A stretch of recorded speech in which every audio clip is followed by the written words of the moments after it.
Hello po sa inyong lahat mga ka-crypto. Ako po si Pinoy Crypto Trader at sa video na ito ay atin pong pag-uusapan ang tungkol dito kay Dogecoin, kung saan ang sabi po rito ay Bollinger Bands, hints at impending Dogecoin price volatility.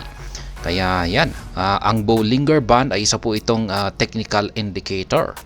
Yan, at malalaman po natin mamaya kung paano gamitin or basahin ito bilang isang indicator. At ayan, itong Bollinger Band indicator na ito ay nagpapakita raw po ng isang nalalapit na price volatility or malaking paggalaw itong si Dogecoin. At ayan, bago po tayo magpatuloy ay nais ko lamang po munang bigyang linaw ang aking disclaimer kung saan ang nilalaman po ng video na ito ay hindi po ito isang financial advice. For education and information purposes lamang po ang layunin nito. Maliban po dito ay nais ko na rin pong magbigay babala na wala pong kahit anumang group chat ang Pinoy Crypto Trader. At yan, ang sabi po rito ay Dogecoin has formed a setup that shows it might be heading into a sharp volatility spike soon. Kaya ayan, si Dogecoin daw po ay bumubuo ng isang setup or pattern or nagpapakita ito ng signal na mukhang ito na ay magpapakita ng isang matinding volatility spike or mabilis na paggalaw sa kanyang presyo at nalalapit na raw po ito. Top market analyst Ali Martinez, in his characteristic nature, shared a Dogecoin chart that shows the pioneering meme coin might be heading into a strong volatility season. While generally known as a volatile coin, Dogecoin's price has made no uniquely mega rally thus far this year, and its growth in the past year has not pushed it beyond the 52-week price ceiling of 0.1058. Kaya yan, ang analyst po na naglabas sa kanyang forecast dito kay Dogecoin ay walang iba kundi si Ginoong Ali Martinez. Yan, meron daw po kasing katangian itong si Dogecoin. Ayan, isang pioneering meme coin. At ito ay mukhang patungo sa isang malakas na volatility season or magpapakita po siya ng matitinding performance sa season na ito. Kaya yan, si Dogecoin ay kilala po bilang isang napaka-volatile na coin or na meme coin. Ibig pong sabihin nito ay napaka-aktibo po niya or yung kanyang presyo ay talagang galaw ng galaw. Ayan, napaka-active. Yan, ngunit nitong mga nakalipas na taong ito ay ang presyo ni Dogecoin ay hindi po siya gaanong nagpakita ng mega rally. Yan. Medyo parang nagpahinga lamang po siguro siya or medyo kumalma siya nitong nakalipas na taon. Kaya yan yung kanyang growth or paglago naman nitong nakalipas na taon ay ayan nga, hindi pa niya nalampasan yung kanyang 52-week price na pinakamataas na presyo na nasa 0.1058. Kaya yan, medyo kumalma itong si Dogecoin base sa kanyang performance nitong nakalipas na taon. At the time of writing, Dogecoin price comes in at 0.0787, down by 0.82% in the past 24 hours. The coin's market capitalization is pegged at $11.2 billion, while trading volume jumped by 31.85% to $208 million. Kaya yan po yung kalagayan naman ni Dogecoin ngayon. Bumagsak po siya ng 0.82% nitong nakalipas na 24 oras at yung kanyang presyo ngayon ay naglalaro po sa 0.0787. Yan. Yung kanyang market cap ay nasa mga $11.2 billion. Yung kanyang trading volume ay ito po yung talagang umangat ng malaki, 31.85%. Ito po ay nasa halagang $208 million. Siguro maraming nagkaroon na ibig pong sabihin ng pag-angat ng kanyang trading volume ay nagpapakita po ito ng interest mula sa mga investors at saka mga traders. Yan, the Dogecoin price outlook. According to the analysis from Ali Martinez, the Bollinger Bands on the Dogecoin 4-hour chart are experiencing the tightest squeeze since October 2023. The trend, he noted, is signaling an impending spike in Doge price volatility. Kaya yan, nakita raw po ni Ginoong Ali Martinez sa kanyang 4-hour chart na ang Bollinger Band ay ginagalawan ng market price ni Dogecoin ay ipit na. Ayan, tight squeeze daw mula pa noong October 2023.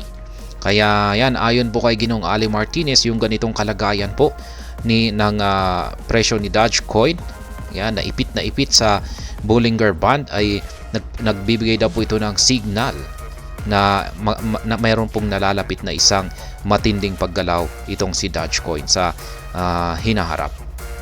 Per the chart, the price of Dogecoin is hovering somewhere between the lower Bollinger Bands and the signal line, with the upper band tilting relatively closer to form what appears to be a convergence point. The attempt to break out completely toward either the upper or lower band might come with some erratic surges, as Martinez suggested. Kaya yan, base po sa chart ni Ginoong Ali Martinez, ang presyo po ni Dogecoin ay naglalaro sa pagitan po ng lower Bollinger Band at saka ang kanyang signal line. Yung kanyang upper band ay medyo nagtitilt daw, malapit ito para kung saan ay mukhang ito ay malapit na raw para mag-converge sa isang point. Ngayon, kung pag magkakaroon daw po ng breakout sa upper or sa lower band ng Bollinger Band na ito, ay magdudulot daw po ito ng erratic or yung matinding paggalaw sa presyo ni Dogecoin. Ayon po dito kay Ginoong Ali Martinez. Kaya yan, the Bollinger Bands on Dogecoin 4-hour chart are experiencing the tightest squeeze since October 2023, signaling an impending spike in Doge price volatility. Ayan, nakikita po natin dito yung 4-hour chart ni Ginoong Ali Martinez. Yung kulay itim na ito, ayan, at saka may kulay gray sa gitna ay ito po yung Bollinger Band indicator. Yan, yung nasa itaas ay ito po yung tinatawag na upper band. Yung nandito naman sa pinakaibaba ay ang lower band. Yung nandito naman po sa gitna ay ang signal line. Ngayon ay naglalaro lamang po yung market price ni Dogecoin dito sa loob nito. Ayan. Hindi po yan makakawala. Laging nandito siya sa loob. At ngayon, nakikita po natin dito na ipit na yung ginagalawan ni Dogecoin. Ayan. Kung pag ganito na ipit na po siya, ay ibig sabihin ay sa mga susunod na mga araw, ayan, ay posible po siyang magkaroon ng isang erratic or malaking spike. Pwede pong tumaas or pwede pong bumagsak. Kaya pag titignan natin dito sa mga previous performance ni Dogecoin ay ayan, dito po siya nagkaroon po siya ng ayan, ito biniliguan po ni Ginoong Ali Martinez.